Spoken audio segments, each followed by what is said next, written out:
guys find yourself in good health. Thank you for coming by over here and visiting with Juan Salvador. And today's episode is going to be about drug addiction or the addiction of controlled substances. Okay? So today we're going to have a interview with John. And the purpose of this video is educational, so it will be listed under the playlist education. And the reason for the video is for knowledge and wisdom. Okay, so let's begin by taking the myth out of the substance abuse issue and the drug abuse issue. Okay, so we're gonna have to travel a little bit, and we're gonna go back in time. Okay, and we're gonna go back to the 1929s, 1930s, and we're gonna talk about what people believed a drug to be. The drug user or the substance abuser to be criminal.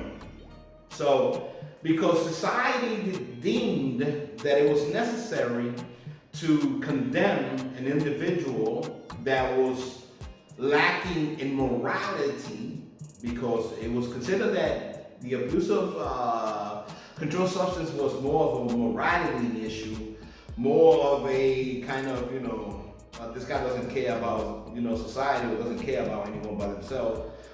That's the way it was perceived to be. So because it was perceived to be like that, then society deemed it necessary to punish individuals who had that kind of issue.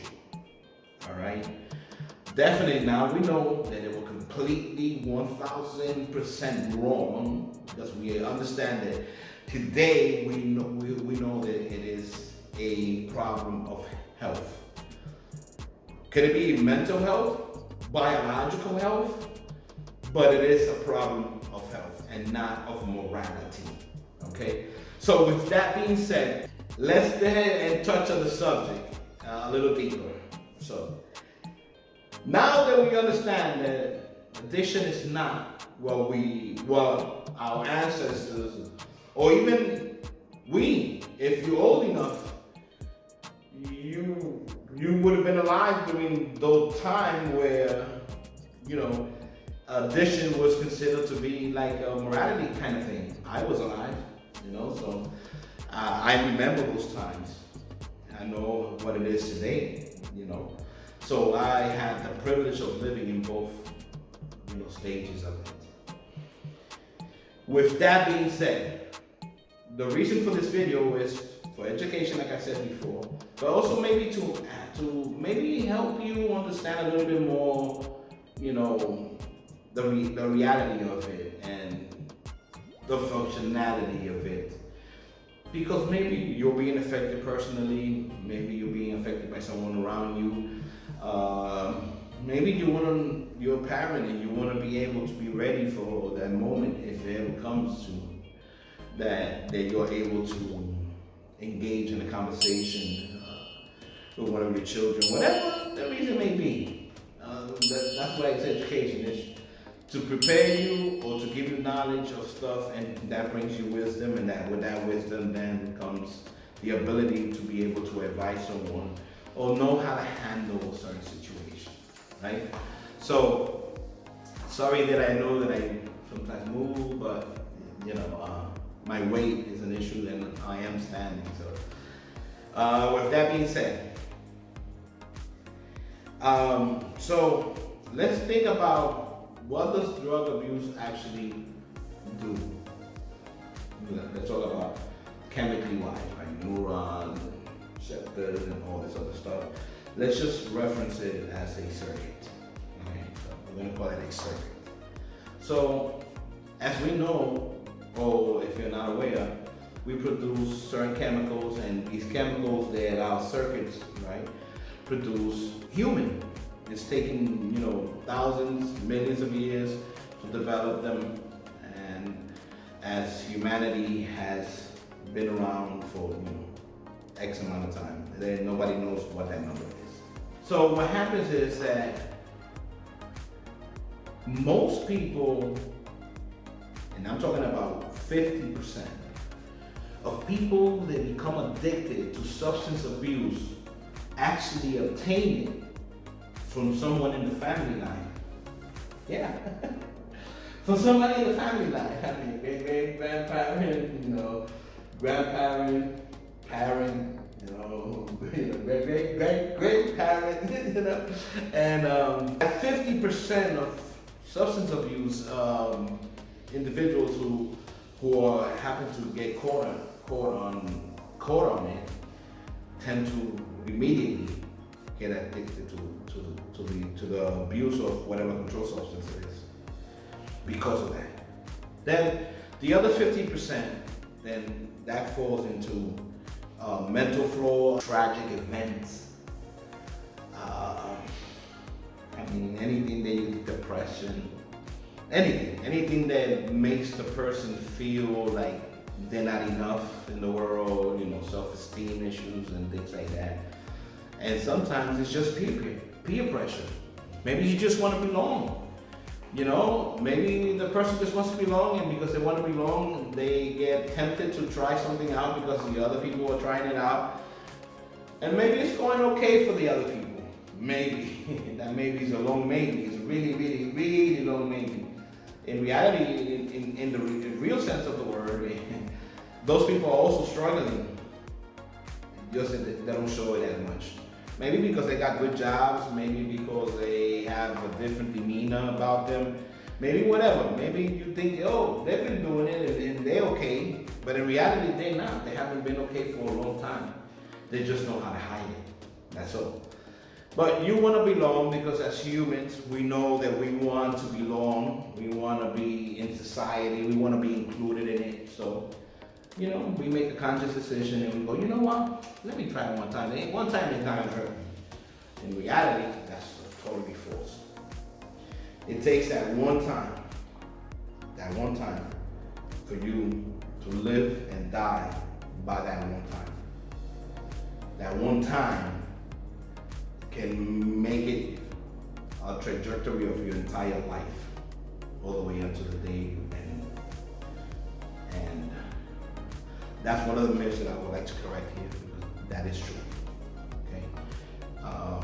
Now there's other people that it doesn't affect like that. Remember, we got 50% that are gene. We got another 50% that's mixed. So within that 50%, who knows? Maybe 5-10%. Maybe you could try it and just try it at one time and never look at it again. Maybe less than that. Who am I to say? But I know that from studying books when I was coming in college, psychology and philosophy was one of the majors that I had to take. And not only business law, but also in business administration. So I kind of got intrigued by it, having the dog respond to saliva because a bell was rang and this and that, for those of you. So now that we understand that we have a health problem and not a morality issue, then we have to treat it for what it is. Okay? So it's a mental sickness. It's a brain malfunction. Something is going on with our circuitry or our circuits, right? And being that what it is, brings me to the subject of what's happening today. We are legalizing marijuana across the United States. To me, I applaud it. The reason why I say I applaud it is we're never gonna stop having people that would die. Right, so I had to stop for a second there because my throat got dry, my mouth got dry then, and then I had to head out and go get some water. So, with that being said, I'm just gonna keep pushing forward. All right, so we're never gonna stop having issues with losing someone we love, issues with our relationships with our significant other. We're never gonna stop having tragedies in our lives. We're never gonna stop seeking something that will help us relax because our day-to-day is probably just hectic. Maybe our jobs are stressful. Maybe our children's situations are stressful. So we're always gonna seek for something, you know, and I wish that they would have implemented this 100 years ago, because if they did, maybe we wouldn't have such big problems like the one we have today. So many young people dying early, so many devastating effects from artificial drugs like crystal meth and all kinds of methamphetamines. Maybe, you know, if marijuana had been legal from get-go, from day one, maybe we would have had something to go to besides alcohol, right? Because we know that we have alcohol there, which was also illegal at a certain point, and then it was made accessible to the world. But not everybody wants to be drunk. Some people just want to be mellow and relaxed. Maybe they just need to remove some stress, and marijuana happens to do that, cannabis. Okay, so for that, I applaud the United States for opening their eyes.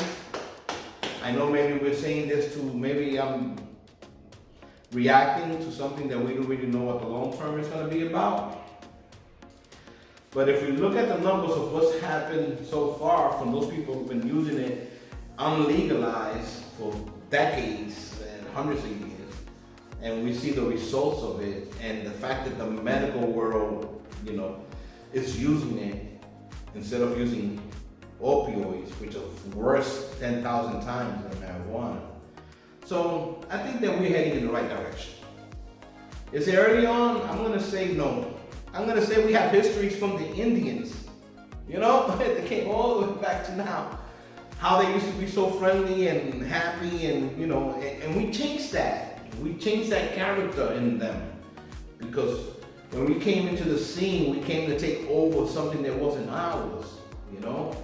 And so we changed their way of thinking and their way of behaving.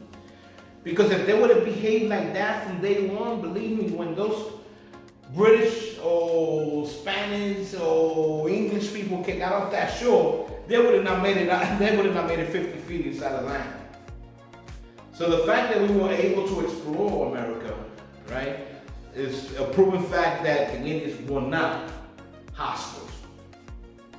Okay, so we made them hostiles. Just as we are changed with life, as life goes on. We get born, we see things a different way, we have more friends, we trust more people, but then that starts dissipating, and then eventually, you know, you're in your little corner and it's you against the whole entire world, right? So same thing happened with them. So since then, they used it, you know, other indigenous humans used it as a tea, chewing, and all kinds of stuff.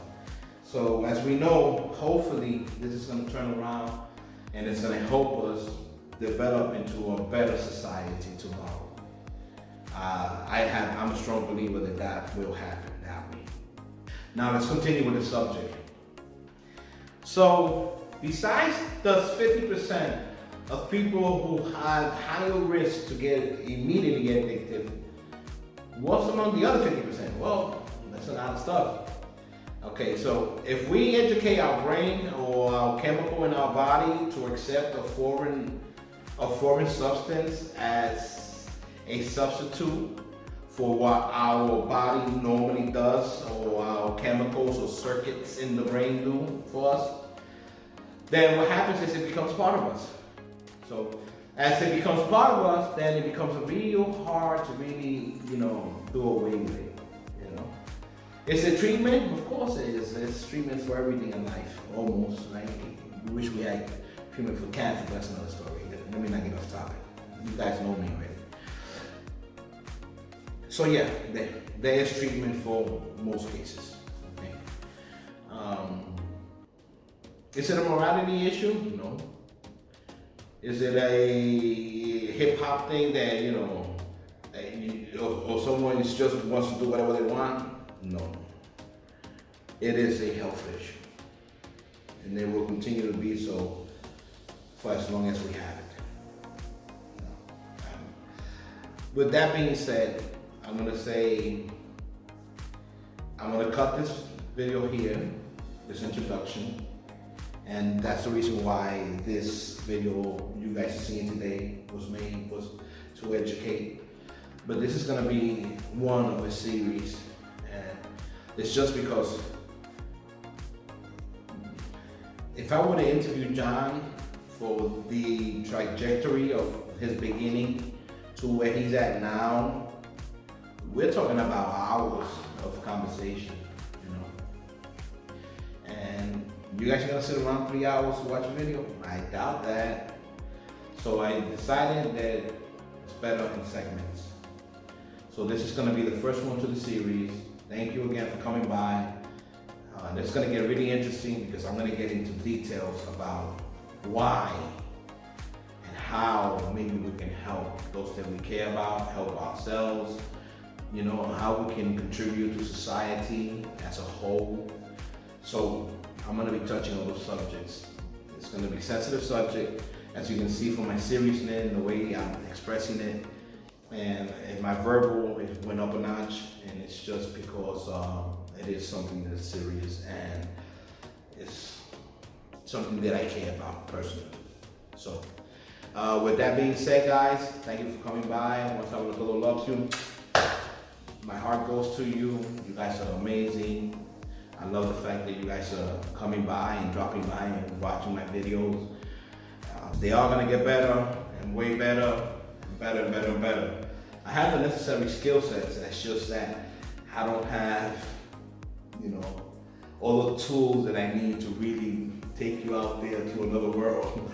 But eventually I will have it. And when I do, you guys are gonna have so much fun with me. It's amazing. And educational wise, you guys are gonna learn a lot. News wise, you're always gonna get the truth. And review wise, when it comes to TV and TV programs and shows, I'm like, believe me, I had over 10,000 movie collection at home. Back when it was VHSs and and betas. I don't know if you guys, for you guys that are old like me, you guys know what I'm talking about. So I had one of the biggest movie collections that Latinos had back in those days, and so I'm like a movie freak, you know, and I get involved. I say there's nothing worth like watching a movie if you ain't willing to get down and dirty with it. What I mean by that? What I mean by that, if I'm looking at a scientific movie and it's about aliens in another planet, I'm an alien too. If it's about a murderer who goes on a killing spree, then I'm a victim or I'm a murderer too. I get deep in it because then what's the sense of watching it? The sense of watching it is because you want to be taken somewhere else. You don't want to be here today. You want to go for 2 hours and you want to go travel the planet and watch all that stuff. So when you guys see my movie reviews, you guys are going to enjoy it. So you be taking care of yourselves. Again, thank you for coming by. Cut! So how you doing, my people? Today, we're going to have a special episode. Today's episode is going to be on substance abuse. We have a special guest by the name of John, and he's going to talk to us a little bit about how he got into controlled substances. With that being said, I'm going to go ahead and turn you over to him. Thank you for coming to the channel. Like always, you know, you guys, I love you. Without you, I'm nobody. And everyone knows that. You guys know it. I know it. Everyone knows it. So I thank you for your views. You guys are awesome. I thank you for your little thumbs up. I thank you for subscribing for the channel. And I also thank you for giving it that bell, okay, that notification. So with that being said, I'm going to turn you over to John. And he's an amazing person. A good speaker.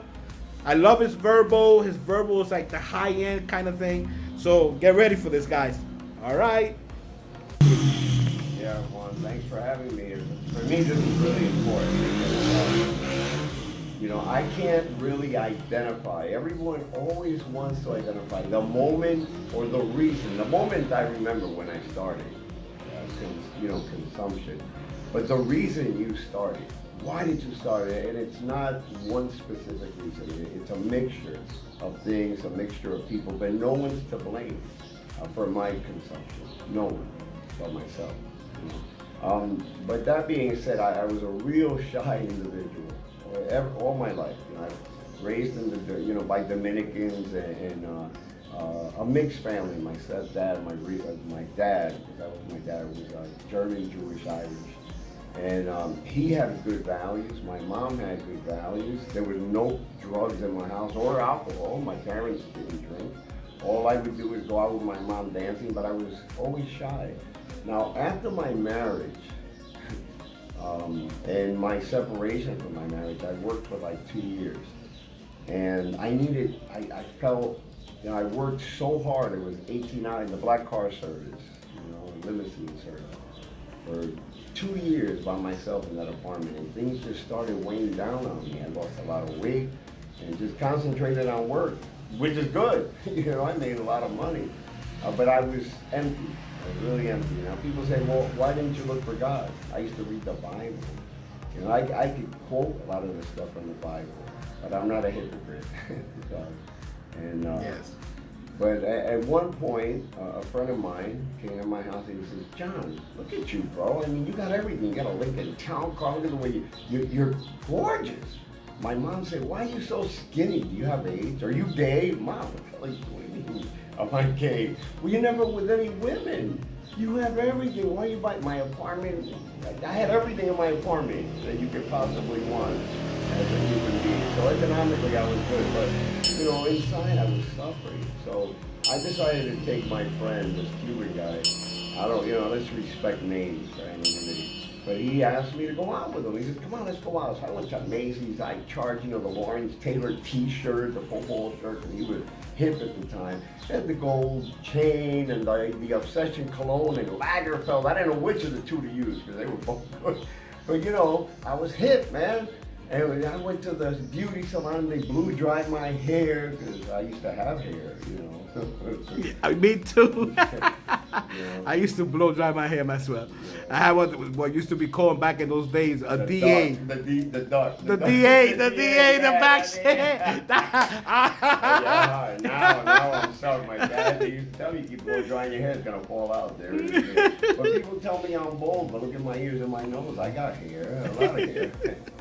Anyway, so, we end up going to a club. I mean, the only thing I ask myself is when my hair's going to stop growing, but I guess that's an impossibility, isn't it? It's never going to stop. There's no getting around it. So we go to this place in the Bronx. It was called the Herpes Triangle. There were 3 clubs. 3 clubs that were hip. Everybody went there. Cops, drug dealers, freaking nobodies. Everybody wanted to hang out there. Mafiosos, everybody went there. I never went there because I was scared shitless to freaking talk to people. But Manny talked me into it. We go into the club, and the bartender was a friend of mine that we grew up with, and he gave me a free drink. And they're like, I'm like, look at that chick, she's gorgeous. Go ask her to dance. What? She's gonna tell me no, man. He said, look, just show her this. She'll dance with you. And he put it on and I said, what is that? And I opened it up, and he's like, what the hell are you doing? It was coke in a cellophane, aluminum cellophane bag. She's seen it. She's like, oh, can I have some? Sure, you want? Well, let's go to the bathroom. So 4 of her friends followed us. So I'm here with 5 chicks in the freaking girls' bathroom in this club. And 2 of them were, taking the little bit with the little spoons, the little gold spoons they had. And one chick says, wait a minute, I think you're a cop. Me? What do you mean I'm a cop? I'm not a cop. I'm just nobody. She's like, nah, man, look at you. You're too clean. You're too strong. And you're not using anything. No, let's get out of here. So they're all leaving. And I wanted to get laid, bro. It's been over 2 years since I've been separated. No, hold on. So they gave me a little, I'm like, oh my God, what? Oh, wait, whoa. Now I went from being Juan or John to Mr. Don Juan. You know what I mean? I felt wonderful. The world was great. I loved everybody. We walked out there and I'm saying hello. I felt like the President Trump couldn't beat me at that moment. And unfortunately after that, I felt like everything I had to do was associated with having coke on me, even if I didn't consume it because I worked a lot. I didn't use it while I was working. I wouldn't dare. I'm driving responsible, educated people, and I'm responsible. Although I'm an addict, I'm responsible. I know that. Even to this day, if I'm at work, even if I'm painting a house, I won't drink or consume anything until I'm done. Now, once I'm done, the triggers come in, you know what I mean? Either I'm too happy, I'm too sad, I've got money, I don't have money, the triggers come in, and there's only one thing that's always given me the same satisfaction that it always does, and that's drugs. Drugs always gives me, and now I stopped crack, I had to. I entered a program here in the Dominican Republic, real good program for people that are lost, because I felt lost. I felt my family couldn't handle me, my friends all shunned me. Even to this day, although I've stopped, they're afraid. They're like, wait a minute, you know, we don't know what he's capable of doing. See? Been a long time, long stretch in the States, so I've paid the price, but unfortunately my family's paid and my friends have paid more of a price than I have. Like my mom told me. So now that we're talking about family, and I'm sorry to interrupt you, let's if you don't mind, let's visit that for a minute. When we talk about family, we're talking about your mother, your brothers, you got sisters? Not just the nuclear family, that's, you know. That's nuclear family. And then like cousins? We're four. A girl and 3 boys, and I'm the eldest. They don't have a substance problem. My sister's married to a retired police officer, wonderful people. My sister went to college and graduated. But your substance has affected them. Course, you know, maybe not economically, but emotionally, because I disappeared. Apart from the 15 years I did in prison in Arizona, you know, which they never even contacted. My sister's like, you're out of my life. You know, her husband was an active police officer, so he couldn't have contact with me even if he wanted to, because he respected his job and his family, and he didn't like what I was doing. And they told me straight up, the first day I met him, he goes, I don't like it. I know what you're doing. I don't see you doing it, but I know what you're doing. I don't like that. You need to change that. It's the only word he said to me. You know what I mean? Right before he married. But he married my sister and he said good care of her. And I love So her. I want to ask you a question, because now that kind of brings me, that gives me like, I don't know, it's the way my mind is kind of crazy, you know? So he spoke to you like he knew you was on something. Of course. Did you think that he maybe saw it in your eyes, that your pupils In were my book, dilated? I went from having a job in the black car service where I made $2,500 to $4,000 a week to working in Sarah's Bakery for $160 a week. That's a big difference. You know, only someone that's not right in the head for some reason would go through that trauma.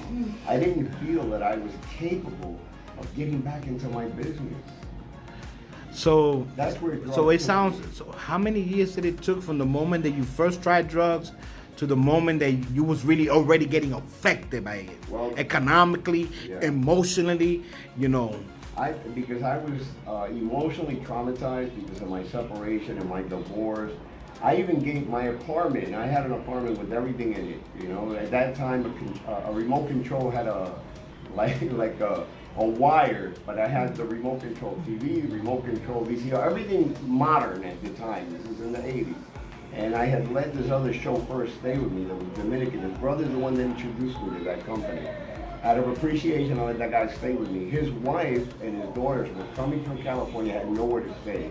And I was just so depressed, because not even the drugs could take away the depression I felt. The devastation of losing my wife and my kid, you know what I mean, that they had done, and that I'm by myself. You know, a man that struggled, worked his ass off to get to where I'm at, and none of that mattered to nobody, not even to me, because there was no worth, there was no one to share it with. You know? Yeah. So I just said, you know what, screw it. I told him, give me $100, give me $100, and I'll give you the whole. You can keep everything in the apartment, even my clothes. I didn't even take my. He says, "Are you serious?" I'm like, "I'm serious." So he gave me $100. I signed the paper and I gave him everything, from the forks and the knives, everything in the apartment. I walked away. I went to live in the trains. Someone normal doesn't do stuff like that. But it was just a mixture of the emotional trauma and induced by the euphoria of cocaine all the time. We're gonna have to pause for a moment here. We got pizza coming around. Entonces, English. con el permisito, So this is the English. yeah. So John, so here we go. So now you got rid of your apartment, but still you haven't answered my question. From the moment that you first tried controlled substance to the moment where you lost your job, what kind of time frame are we looking at? It took, well, okay, the black car service was it was my business. You know what I mean? It was my Yeah, business. because I remember So, the black cars used to be, yeah. Right, but my Telephone. mom was in my stepdad's name.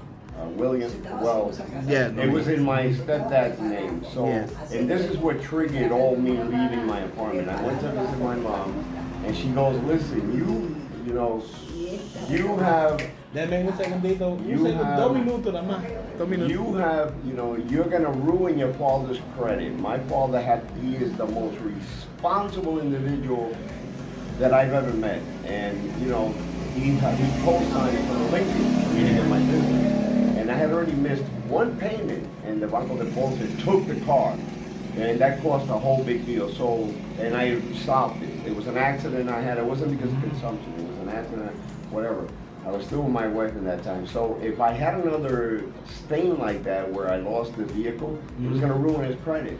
And it had gotten to the point because of my consumption that instead of working 18 hours a day, 7 days a week, I was working 10, 12 hours, enough to pay the bills and get some money so I can go out, And get some do it stuff again. and go to an after hour, and have some hang fun out. with some females So and stuff. my family seen that I wasn't bringing, because I used to bring my money home to my mom and she would do all my bills. She's like, wait a minute, from $2,500 to $4,000 a week, you're bringing me now $1,200 a week. And it's What's going barely- on? Yeah, what are you doing? Are you not? Some days I didn't even go to work. I was so depressed from the drugs. Okay. You know what I mean? And the alcohol. Because I had started drinking at the point that I would black out in the after hours and people would bring me home so that I wouldn't drive because they really, cared or what happened, because I would bring them their little candy, their nose candy. Yeah, their nose They candy. didn't want to lose that. So anyway, So my from the my moment- mom from the- took so- 9 months. 9 months. Yeah, my From the mom moment said, you need to first give me tried the car. from the first time that you tried drugs, can I ask you a question now? All right. So, the first time you tried drugs, it was cocaine. Right. Okay. To go from that point of start to 9 months later, all this has happened in your life. Did it switch to crack at a certain point within that 9 months? No. It took years before I started with the crack. Okay. I kept going with the coke, but I didn't even want to eat. All I wanted to do was. But why consume did you want to keep doing the coke and doing the Because coke? it's the only thing, Juan, Yeah. that didn't fail me. It's the only thing that every time I would take something up his nose, I would feel the same feeling. It didn't fail me. It only failed me when I didn't have any more and I didn't have money to get it. Okay. Or it took over my life because it's the only thing that gave me any type of happiness, any type of Stability? stability. And I mental felt that I was- mental yeah. stability, but Of not course, financial I needed because it was just affecting. like a heroin addict. People Okay. say that cocaine isn't physical. It is physical. Because if I didn't have it, I didn't even want to go anywhere. I didn't want to move. All I had to do was take one little bump or a little line and come on, let's go out. Let's go somewhere. Let's do something. So before we end this right now, which we're gonna have a part 2 to this, it's people. a long John way doesn't going. have a lot of time right now. So before we end this now, and get ready for part 2 for another time. Can we say that you wish you never had that first taste?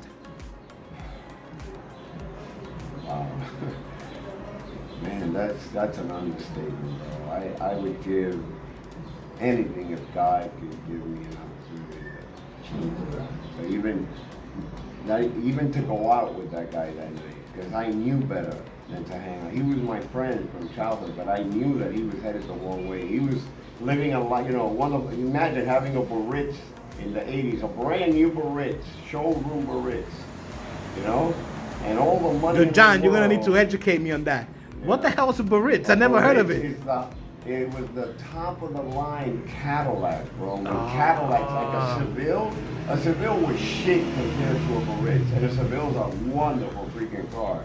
I mean, Sammy the Bull and all these guys would see me in the car and say, "Who the fuck is that nigga?" You know? That's spit, look at that spit. Like, oh, what the? Well, John, with that being said, I'm gonna say thank you so much today for sharing with the community, and so thank you, John, so much for taking this time to share with the community, with our followers here on YouTube, how everything began. Because I know the purpose that I'm filming this is because I want to bring it to the attention, because we have so many young people out there who they think they can just go ahead and try it for this one time, and then they try it for this one time, it's going to be okay because they're going to be able to handle it and manage it. We all think that we're smarter than everyone else and we're stronger, we can handle it, and no one can overcome the addiction once they start. So fellow YouTubers, with that being said, there's going to be a part 2 to this, maybe even a part 3. Because I believe that I can go and engage in a conversation with John. And I don't know, I think we could sit here for like 3 days. We can sit here like for 3 days and really get down and dirty with this subject. So with that being said, guys, thank you for coming by. I love you, lots of love, like always. One sábado todo, over and out. Take care.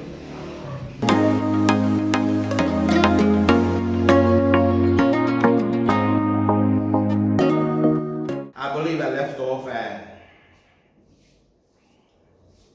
what was it that I left off? I even forgot what I left off at. You know what? I'm just gonna stop this video and play it back.